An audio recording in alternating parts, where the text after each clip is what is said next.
firm grip in this position, gripping with the legs. Okay. So, I've had a number of you passing comment about the grip on the sleeve, where you feel your arm is. I mean, look at my grip there. I'm under and round. So all I do from this position here is swing it underneath and just cup his arm. It's like I said, because at the moment this leg is adding weight to his hips. That's why I don't put it on the floor yet. So while I secure all this, I'm heavy. So if Alex was to try and posture up from there, he's already giving me direction and weight. Okay? So what I'm going to do from this position here, like I said, keeping tight, escape, foot goes in. Okay? I've already got this far arm. So what I'm going to do is I'm going to pull it up, straight up onto me, and then we're going to go that direction to the corner. So I'm not doing, again, this is where people make mistakes. A lot of people try and take the person straight over that way. It's not where you want to be. I want to bring him up, because by bringing him up, you can see how, I've took my hands off, but you can see how Alex is leaning on his elbows. I've planted his weight on his own arms. So that makes it difficult for him to move his arms, not just the fact that I've got a grip, the fact that his own weight is on his own arms. So then when I change the direction here, the sweep is easy. If I don't lift him up, he can try and brace with his arms. So if I do the same thing here, and try and take Alex straight to the side, right, even doing that, all he's got to do is turn his hand out in that direction. If I try and take him straight to the side, he'll try and move that knee. I'll struggle. Just starting to get his weight. I'd have to give him a couple of bumps to make it work. If I go from here, shoot him up, his weight's collapsed on his arms. He's gone. But this is going to be the first direction. You do two directions with this. One is to bring the person up, two is to send them at an angle. Because when you feel that you're losing your balance, if you felt you was falling forward, where would you put your hands to stop yourself? In front. So he feels he's going up that way. So any attempt he makes to steady himself will be that way.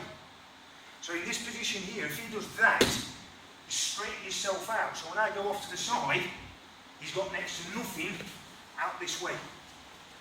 Does that make sense?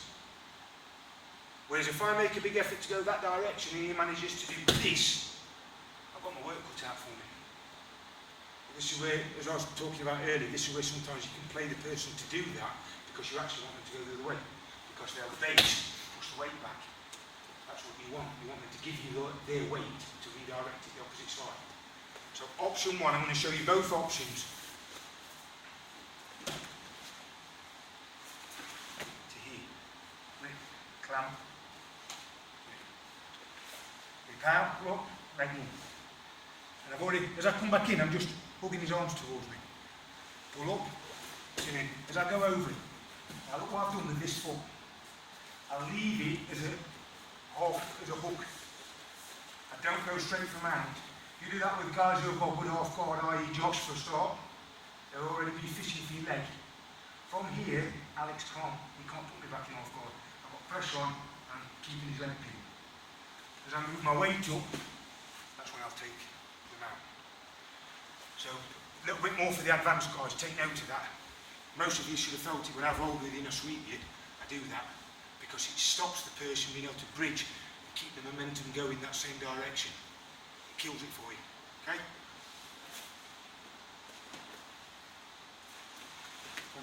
Here, grip, grip.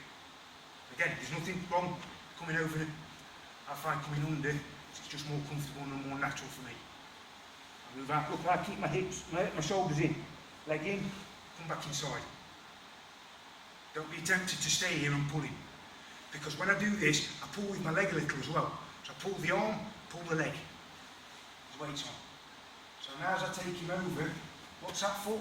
Oh, just relax. And even base. So I've got an underhook here controlling his arm.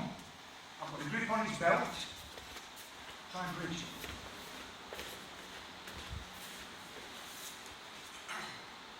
There's not, I mean, he's getting his hips up now. There's no ballistic action to it. And I'll slide. And I'll take him out. You don't have to take him out. Just quickly. Just go off to the side. You're not going to use scissors. A little bit, but not shouldn't need a lot, otherwise the emphasis will be a scissor sweep. So as we're going here, again, in, foot sweep. So I can sweep in from here, and immediately switch the legs through up, look for side control. Again, look, controlling his arms. Already starting to work now, heading on. Tight, remember, get your knee on the outside of your elbow, side control. I just let it tip away, but turn up. I bring my chest up with you to come up on top. Just quickly. So as we're here, like this, bring him up, reverse it as he goes. See, I keep the belt and I bring my chest in. Guard comes in. If the guy's elbow in here, look, again, one for the advanced guys. I use my elbow, lift my hip, drop my hip on it, compress his arm. So now when I get the side control, he's got next to nothing to push away from me with. That makes sense. So I just lifted a little, used my elbow, popped his arm in, compressed. I'm trapping his movement, making it difficult for him to shift his arms around. Alright? Let's do that one. 5 minutes and I'll show you the opposite side, and then we can have a go. You can play from one to the other. So you can have a go at one, have a go at the other. What I want you to try and identify, you see, is the common elements, and then where you go for one option and go for the other option.